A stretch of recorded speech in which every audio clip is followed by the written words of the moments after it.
I believe, and that's why when people talk about, oh, you have not been in government, you don't have experience. I say, no. What Lagos needs is a leader that has cerebral capacity and a leader that cares about the people.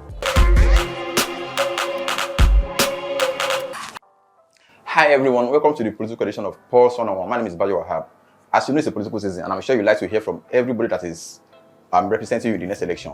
As a matter of fact, the election is just 6 months away, and you know what that means. So today we have a special guest for you. I'm talking about somebody who is vying to become the next governor of Lagos State. Somebody who has been described by many ladies on social media as a very handsome candidate. I'm talking about the Labour candidate. I mean the governorship candidate of the Labour Party in Lagos State. Yeah. Welcome to the show, Mr. Gbadebo Rhodes-Vivour. Thank you. Good to be here. It's unfortunate that my whole thing has been resolved to he's a handsome man.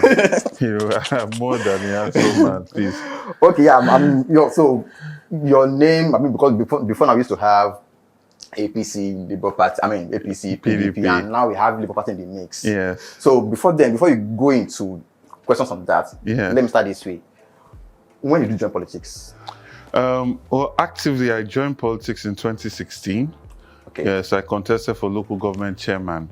Okay. Prior to that, I was engaged in activism, most especially on the introduction of genetic modified foods into Nigeria. Okay. It was a policy that I felt went against the long-term interests of Nigeria and the short-term interests of Nigerians in terms of their health, and also the farmers in terms of their food sovereignty. So a climax in leading a 2,000-man march in the Senate, and my experience with how the senators addressed our concerns made me feel that it's important to have leaders in this country that actually care and have empathy for the people, not just people that are interested in power for the sake of power. Okay. And I decided to join politics. So I joined the Kowa Party and contested for local government chairman in 2017. Okay, but at some point we were in PDP. Yes, I was the senatorial candidate for Lagos West in PDP in 2019 elections. Okay, yes. Why did you leave the party? There were some agreements that were made between the party and the person that eventually became the flag bearer. Okay. And it was based on that agreement that I withdrew from the gubernatorial race. Unfortunately, that agreement was breached and it was not followed through. And I felt that it's important to chase my vision to deliver a Lagos state that works in favor of the people and puts the people's interests first. Okay. On another platform. Okay. Yes. Okay, you've been to PDP, now you're in LP. What would you say is an ideological difference between the two parties? Well, the Labour Party actually genuinely has an ideology. Okay. You know, because the Labour Party comes from the Labour movement, which is about social welfare, which is about workers' rights, which is about workers' interests, ensuring that there's equality and fairness for people. It's really centered around people. It's centered around the worker. It's centered around the families of the worker. Those are their interests, right? And that's what drives. So it's almost Marxist. But like I say to them when we talk, we need to bring that closer to what is commonplace today. Because even states, even countries like China and Russia that were communist, Marxist, they have evolved a capitalist, socialist bend now that they're finding, that they're trying to make work. You look at China, for instance, you cannot say it's a Marxist state anymore. There's a lot of capitalism, but it's a controlled capitalism that they try to put social welfare. They drape the capitalism around social welfare as well. At least they try to. But we see that it's becoming more and more capitalist as the years go by. Okay, in Lagos of today, PDP is big. It's a big party. The APC also is a big party.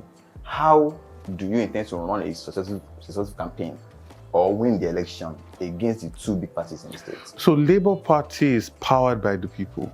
Okay. And I always try to emphasize this. You see, when you say big party, I keep saying that the turnout in the election is less than 16% of the registered voters, right? 16%. If you did an exam and you go 16% out of 100, it's a failure. Yeah, sure. So when you think, and if you have been studying and you're this guy that's very smart, you wear big glasses, you're bribing the lecturers and everything, but you get 16% in an exam, is a failure. Yeah, sure. And that 16% is PDP plus APC. Okay. So really, this big APC are getting maybe 9% or 10% of the votes. So the people, now that the people have woken up, that 80%, that silent majority, they've woken up. Okay. They've decided that they are obedient. Okay. They have decided that they want to get involved. They have decided that they want a politics and a governance that's determined by integrity, antecedents, a visionary leader. It's no more about, can you dance? Do you have the boys? Can you bribe? Can you pay? Can you fund this? Can you buy It's not about structures. Right? What are the structures? Structures that they talk about are channels of vote buying. Okay. Structures that they talk about are the NURTW, the Mama Lodgers, the Yah Lodgers, right? Yes, that's a type of structure for a type of politics. We are trying to bring a new kind of politics, a new voter demographic. Yes, we'll still relate to these people that are the regular voters, the grassroots and everything. But fundamentally, I believe to move Nigeria forward, we need a new type of voter. We need a voter that cares about your manifesto. We need a voter that cares about your integrity, your antecedents. All those people that have good ideas about how Lagos or Nigeria can be better, that are tweeting, that are Facebooking, those are the people who want to come and vote. Right? It's enough of them just sitting back and just complaining. And if you have not gotten a voter's card, then your mission is to get 5 to 10 people that have voter's card and make sure they come out on election day. Right? So you don't give up. You don't sit back, I was not able to register. No. Find 10 people that you have influence over that you can convince and be on their neck. That's all you need to do for the next 6 months. And make sure they vote and make sure they vote your interest. You are even more valuable than those that have one voter's card if you are bringing 10, right? So the idea is we have a lot of people that are excited about the party, a lot of people are excited about our principle, a lot of people are excited about the brand that we are building. You look at an Obi, you look at a Dati, you look at a Gbadebo Rhodes-Vivour. It's about cerebral capacity, it's about people that mean well, it's about integrity, right? The party is building a brand and there are people that are excited about that brand.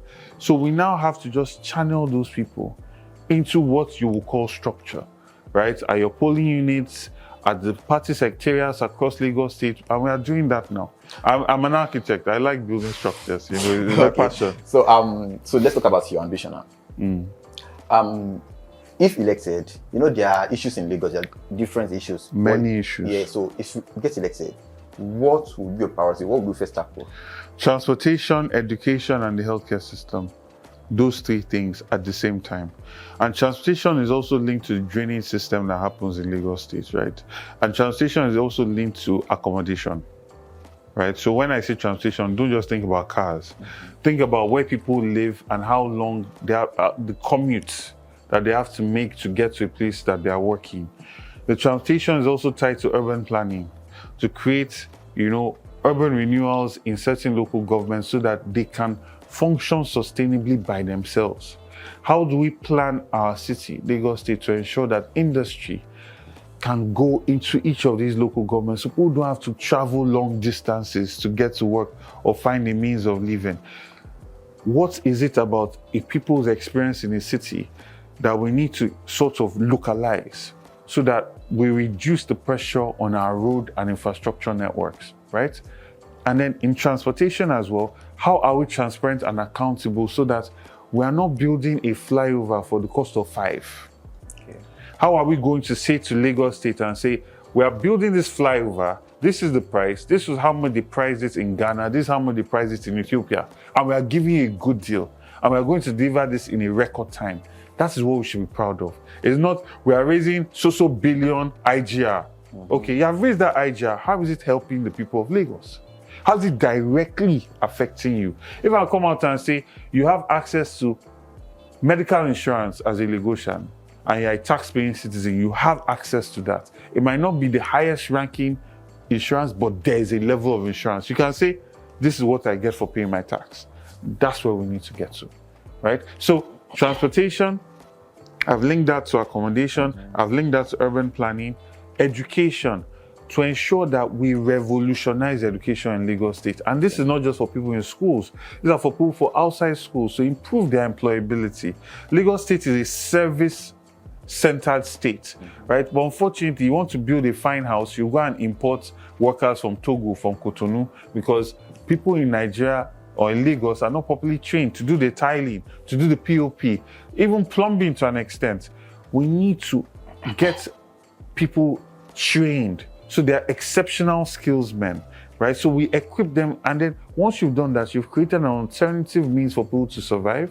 You then start tackling the Gbadebo problem that we have in Lagos. That's where I'm going, actually. So when I say three things, I need to break it down because I think in systems, right? It's systems. It's not, like people have problem with security, they ban Okadas. No. You have to, a state that's as complicated as Lagos, you must think in terms of systems and interlinkages, right? And then I said healthcare, right? Which then ties into taxation, benefits, ensuring that people have access to quality healthcare, but not just that, improving the capacity of the people that are giving this healthcare, right?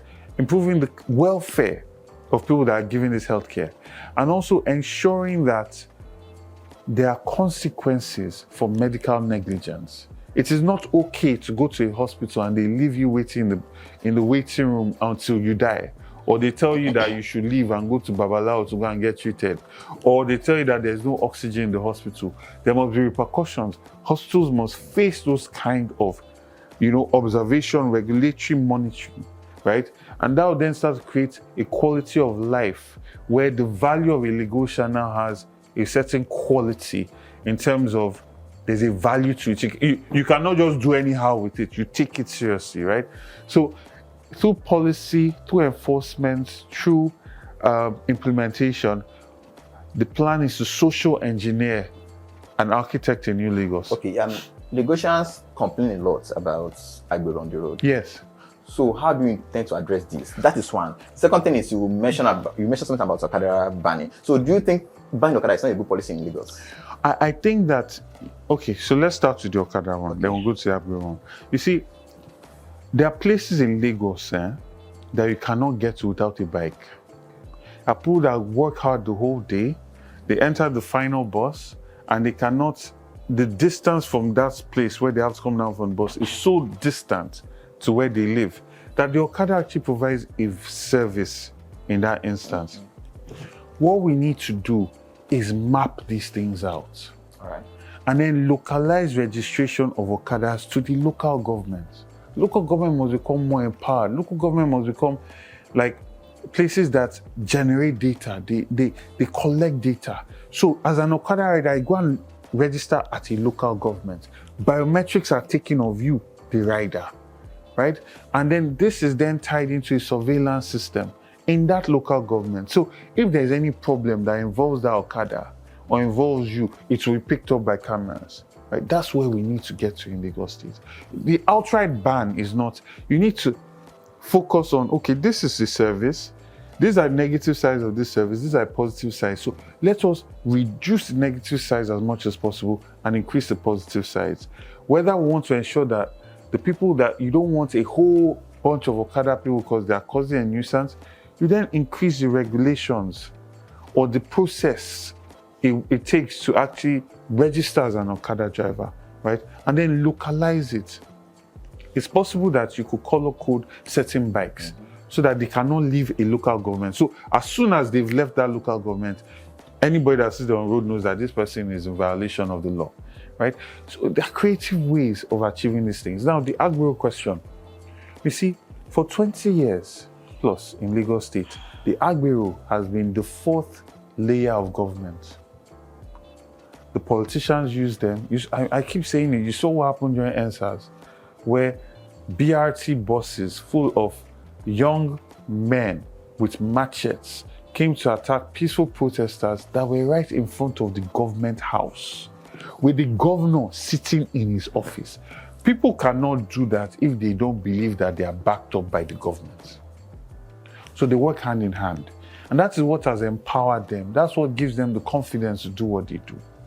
Now, as a government coming into power, we must eschew that laziness of not doing your job, but forcing people to keep you in power. You see, that's why people rig elections. That's why they use thugs to go and steal ballot boxes. If you did your job, the people will be happy with you and they'll vote for you again.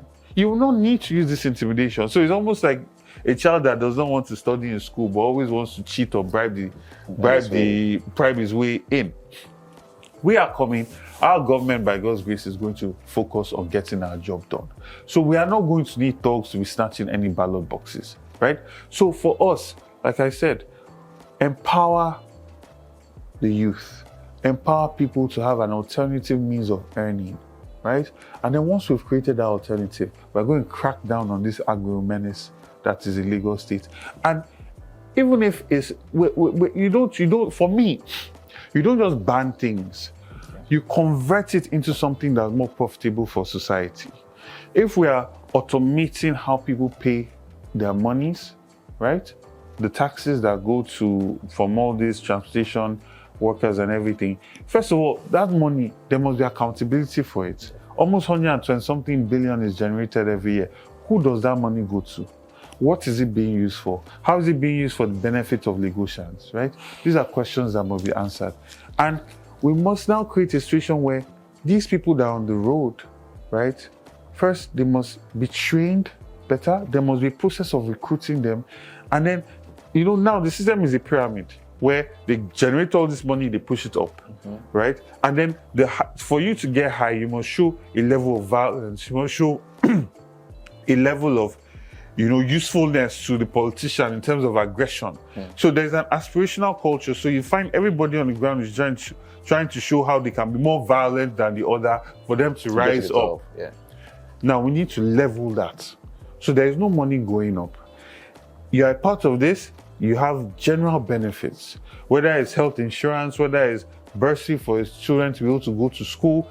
We need to humanize them and give them something to lose. You see, when people don't have anything to lose, when people feel that their life is not worth much, they can do anything. When you start to social engineer a situation where they now have something to lose, their behavior changes. For instance, in England and America, they manage societal behavior with credit. They give you some small credits. Maybe you have access to $1,000 credits. You manage your money properly. By the end of the year, you have access to $5,000 credit. If you mismanage, it goes back down. Okay. So it's a way of managing society. And that's the system that we're going to try and create. We're going to create. And also take these people into other parts of society in terms of work, in terms of labor. We must restore dignity of labor, not just shaking people down and taking things off them. Okay, another serious issue that needs to be addressed in Lagos is the recurring issue of building collapses. Building collapses, yes. Yeah. What's your plan on this? Fortunately, I'm an architect, right? So planning, building regulations, building standards is something that, is like 5 and 6 for me. The problem is the corruption that exists in our approval process, the bureaucracy that exists in our approval process. First of all, there's just so much red tape and bribing and things that have to happen that because you are doing all of that, you don't even have the leverage to go and inspect and truly do your work to make sure that these things are being done properly. Right? If for me to get planning approval, I have to bribe, the conversation will never be, are you using the right materials? Are you following your structural engineer's drawings? Are you meeting the building regulation codes? There are places in Lagos that are not supposed to go higher than certain floors. But obviously, it becomes more profitable the higher you go.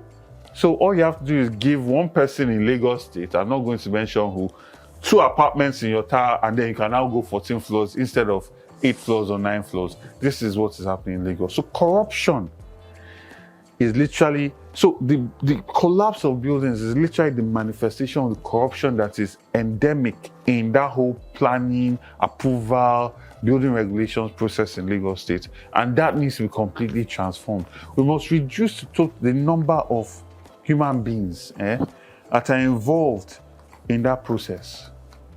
We must automate it as much as possible. Because I can look at your site on Google Maps. I can use technology. Look at your site on Google Maps. I look at your structural drawings, right? You just come and collect samples.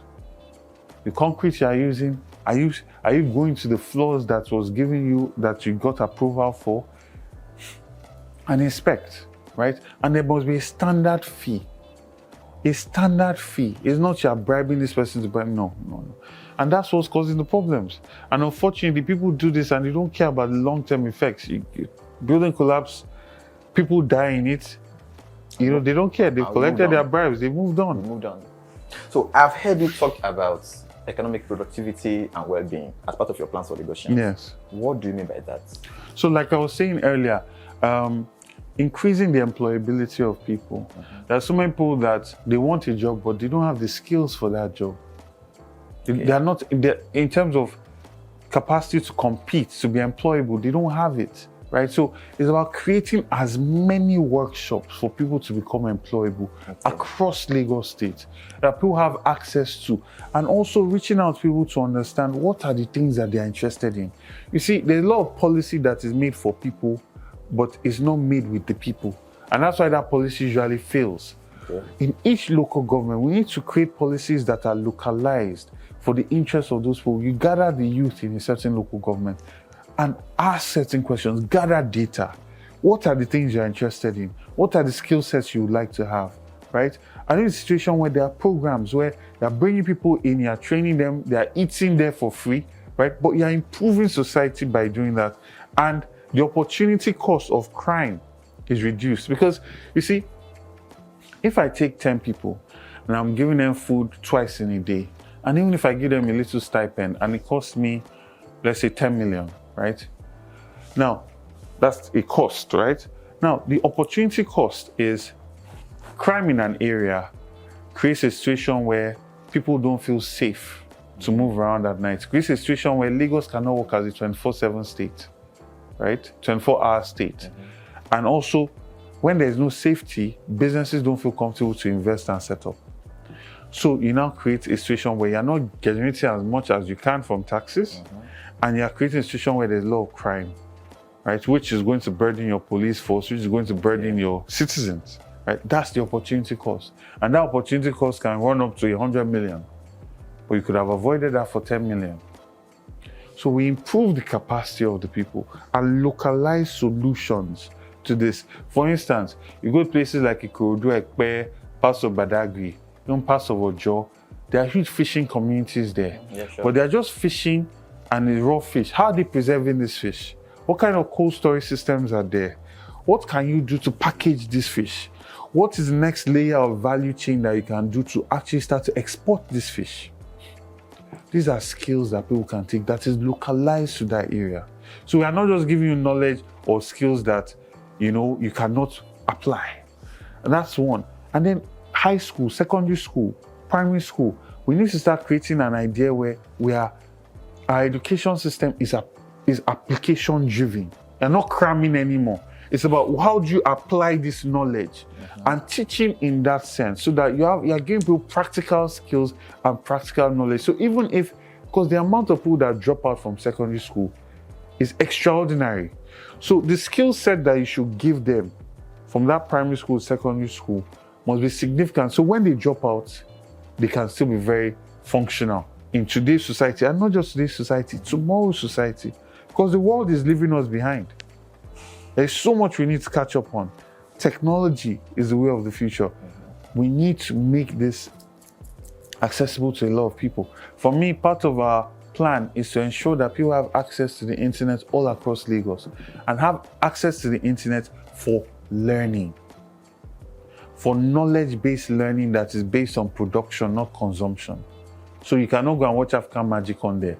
But if you want to learn how to sew a suit, you will get access to that information. If you want to get another degree or certificate in hotel management, in hotel service, in service-oriented industries, you'll get access to it. Is Lagos government not doing some of these things already? Lagos State government is doing a lot of things on paper. Okay.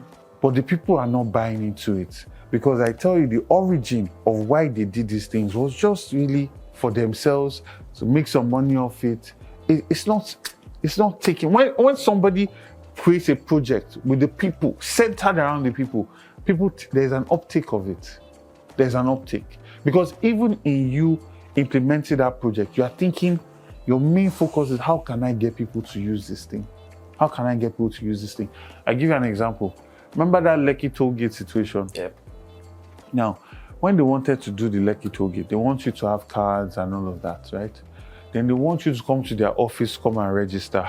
So you come there, as if you don't have any work. You come there and you stay there for hours to try and get something done. There is a huge crowd of people there, all of that. If people were really thinking about putting the people first, they will find a way that you can do this thing online.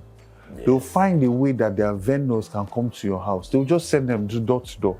You live in Lekki, you are supposed to register for this. Let us help you fill it out here. We are here to help you do it.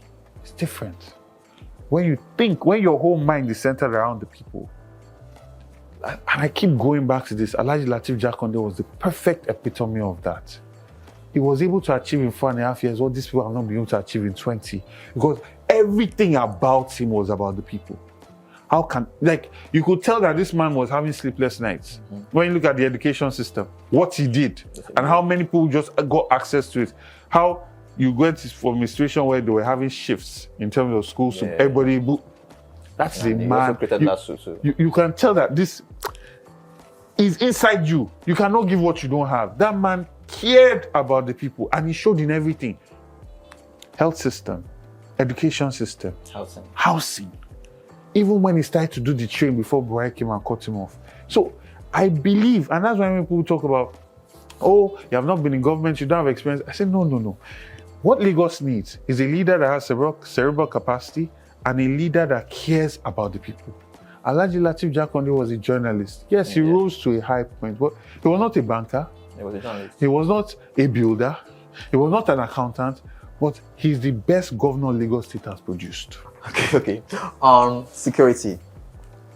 I have to go back to this again. Yes. The Agberos in Lagos constitute security threats in Lagos. Yes. There are also cult groups. Of course. Causing problems in the state. Yes. How are you going to handle these people? Well, for me, in that regard, right, first, there has to be a situation where there is a new setup, a new establishment, because governments, I keep saying this, these people work for the government. So that's their backing. If I want to do something negative, my boys will ask me, do we have backing in case we are caught? Do we have backing? That backing is the government that currently exists. Now, once, by God's grace, we form government, that backing is completely cut off. A sit-down has to be had with everybody, and there's a new sheriff in town. This is no longer acceptable, and enforcement will be 100%. Enforcement will be 100%. There is no room for that in the new Lagos that we are trying to create. We want a Lagos where people feel safe. They can go out of their house at 10, 11 o'clock for a walk. They can go to a bar and stay till 3 o'clock and not be worried that they will get robbed on their way home. This is how the businesses will be able to generate more money, pay more in taxes, more businesses will be able to come and set up in Lagos State. And people will feel safe, right? And Lagos State will be a state that people can say, I love Lagos, and there's no but afterwards, but the traffic, but the robbers, but the Abiros. We need to take all of that out. We want people to love Lagos, and that's it. We love Lagos. You understand? So, like I said, take out the backing, the political backing, create an alternative means for people to earn money, absorb them in, right? So you don't leave people on the street, right? This is something they've been doing, there's a benefit to it. We create another system for the benefits and absorb them in to all the programs that we are doing, right? Carry them along because they're a group. Yes, that energy is being used in a negative way. We have to convert that to something that can be positive, right? And that's the system, that's the approach we are going to do. And for people that refuse to understand the new government, there will be maximum enforcement. In fact, there will be, you know how you have alternative dispute resolution, ADR in Lagos State?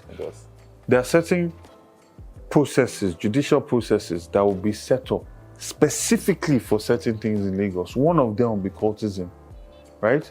Cultism and just robbery and this kind of things that terrorize people in Lagos State, right? Set up specifically for it so that there is quick justice.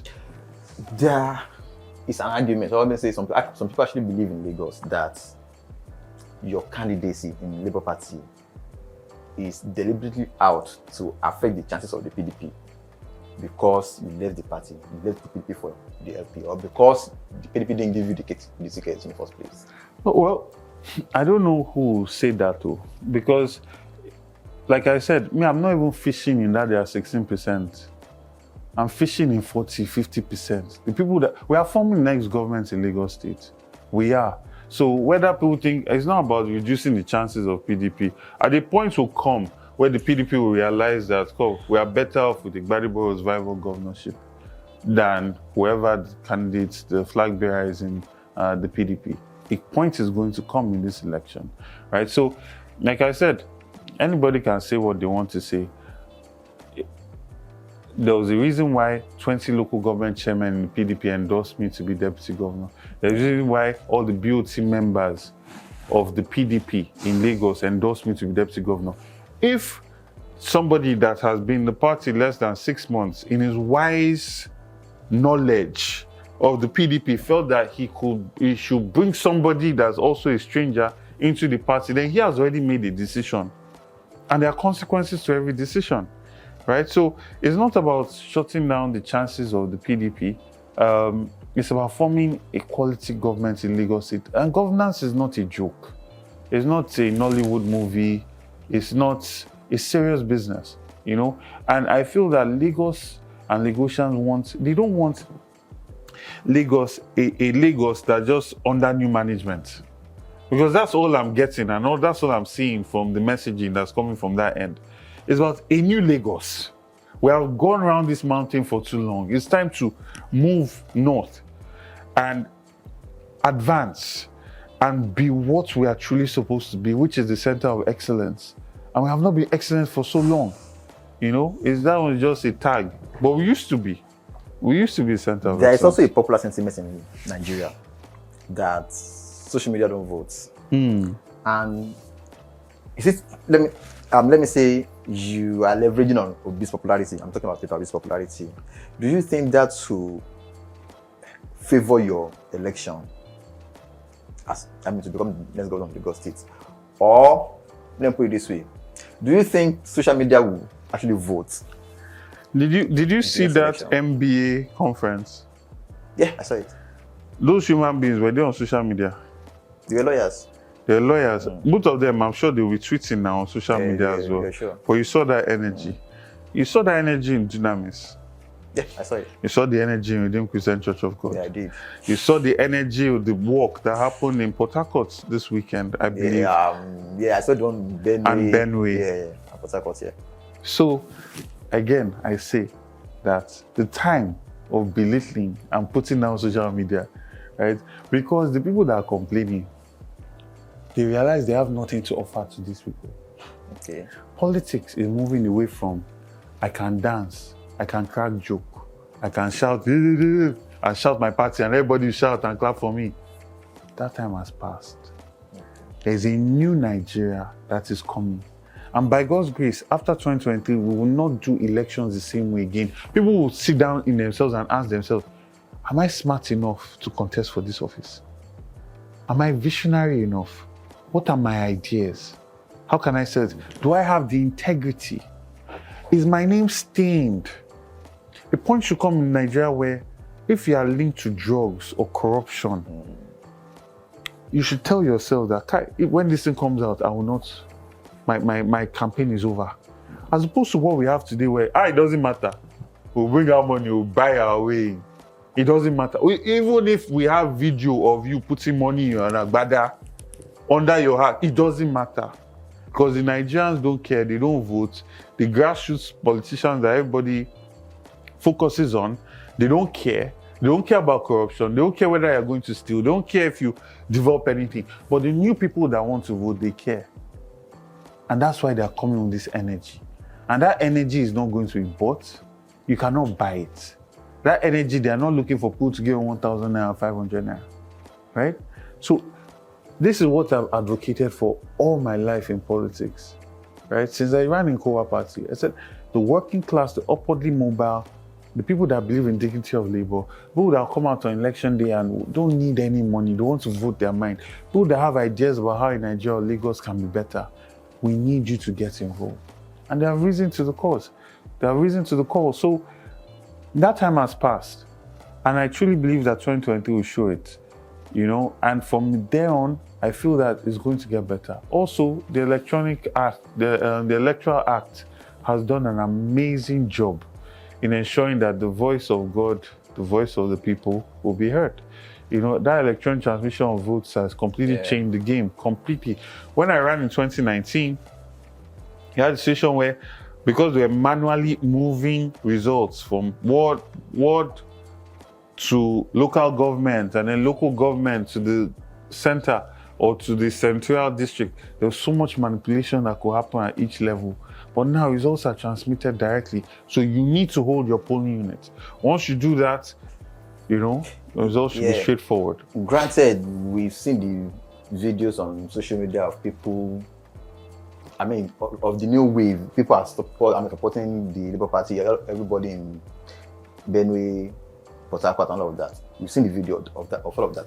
But since 1999, the main opposition party in Lagos has never been able to defeat the ruling party in Lagos State. But for your party, how do you intend to reach out to Nigerians in the heart of Ekpe, Badagry, Ikorodu, and all these areas that maybe they are not constitutional? There's a rally in Badagry this week. We have structures everywhere.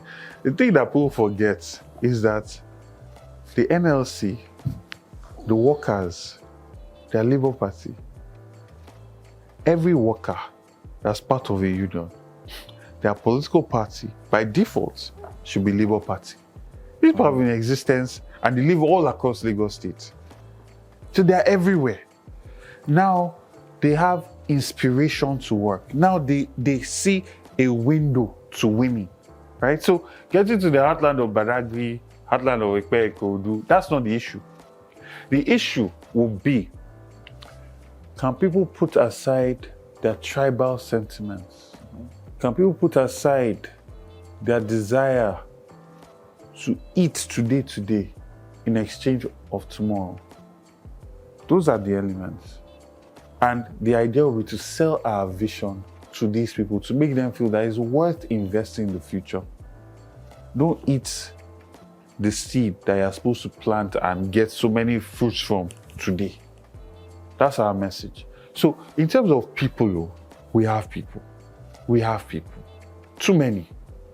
In fact, the problem that we have in Labour Party now is bringing all the people together. And that's what we are doing. That's what we are addressing. But in terms of having people, we have people. We have people. It's been very fantastic having this conversation with you. Thank you, Mr. Thank you. Always a pleasure. Best of luck in your election. Thank you. I'm grateful.